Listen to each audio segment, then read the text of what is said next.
Hi everyone, my name is Sasha Alston and I'm the author of the book Sasha Savvy Loves to Code.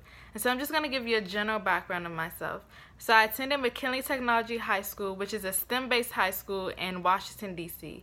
There my track was technology and the other options were engineering, mass media, and biotechnology. But honestly, I think I just chose technology because I, had an iPhone, had an iPad, a laptop, and I was just like generally familiar with technology because I had, certain devices. But I wasn't as interested once I started taking the courses until I had my first internship at Microsoft my junior year in high school. And that kind of provided me with a real world experience of, how technology and business correlate with each other since I was a marketing manager for my team. And just like, how technology is in the real world as a career versus me just taking classes. And so now as a junior at Pace University, where my major is information systems with a minor in fashion marketing, I've had 7 additional internships. And so my internship now is at a fashion brand building marketing company, and we provide basically we kind of help luxury shoe brands like with their businesses.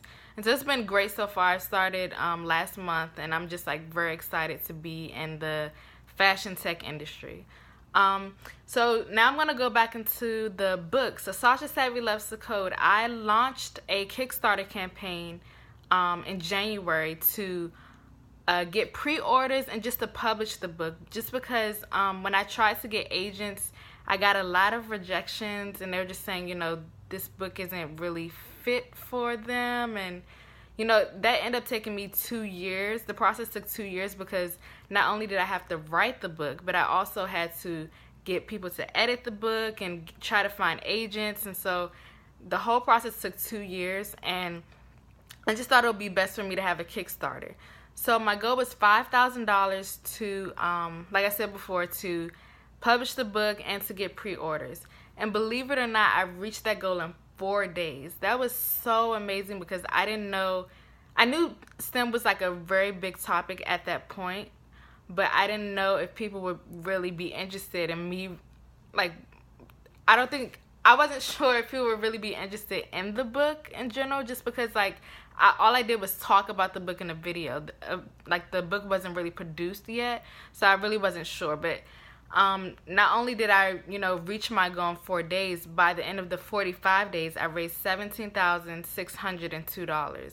And that was very exciting for me. That's probably one of my biggest accomplishments because once I met the goal, I didn't think anybody would want to continue to add on to it just because, I reached my goal. So that was very exciting for me. And my mom has just been very inspiring throughout this whole process because she was the one who wanted me to write the book because she thought it would be important for, children to know what STEM is because, I've been in the STEM field for about, a few years as, as a major and just like in high school.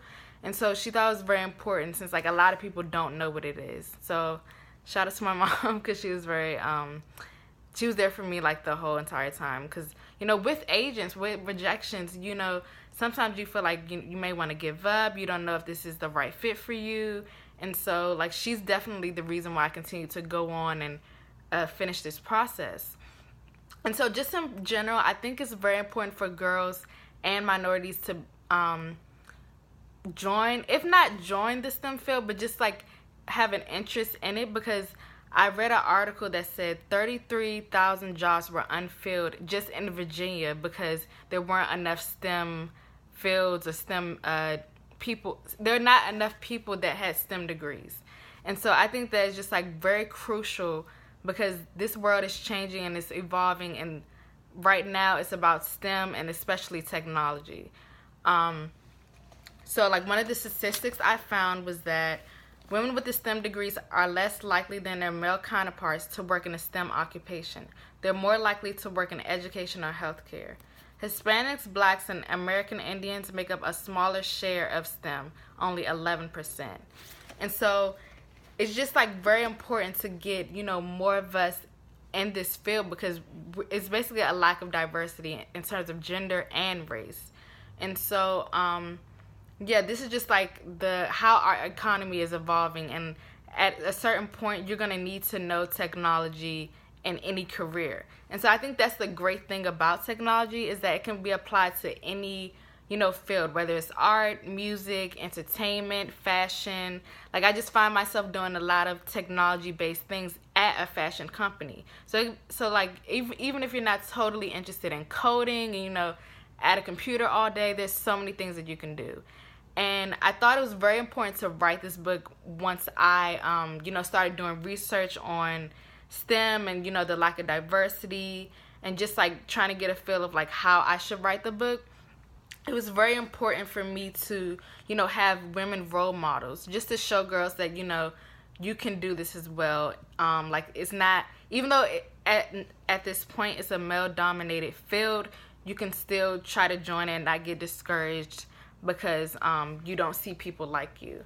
And so, like I stated before, it just was very important for me to write this book, just because, you know, people aren't able to see themselves, and they feel like this book shows that they can be something, but they can be in the STEM field as well. But just in terms of STEM, it is, you know, kind of difficult, but like, that's why you have to be very disciplined and determined, and like, just know what you want to do with your STEM degree, whether it's, you know, like I said, to go into the fashion industry or to go into the entertainment industry. Like, whatever you want to do, just like really be clear on it. Because, you know, there was times I wanted to change my major and, you know, go into just, you know, having my major as marketing, but I see the importance of STEM and like how much our economy is like really focused on that. And, you know, tech is just constantly changing, constantly evolving in general. But just like, in terms of like being a college student, I think it's very important for you to, you know, believe in yourself, stay focused, and get help when needed. And most importantly, to never give up. Because like I said, you know, if I gave up and decided not to write that book, I would not be able to, you know, inspire others and, you know, give encouraging words to a lot of other girls that are like trying to figure out if they want to pursue this field or not. And so, yeah, like I said before, I'm very excited that I was able to talk to you all today. And if you have any questions, feel free to reach out to me. Thank you.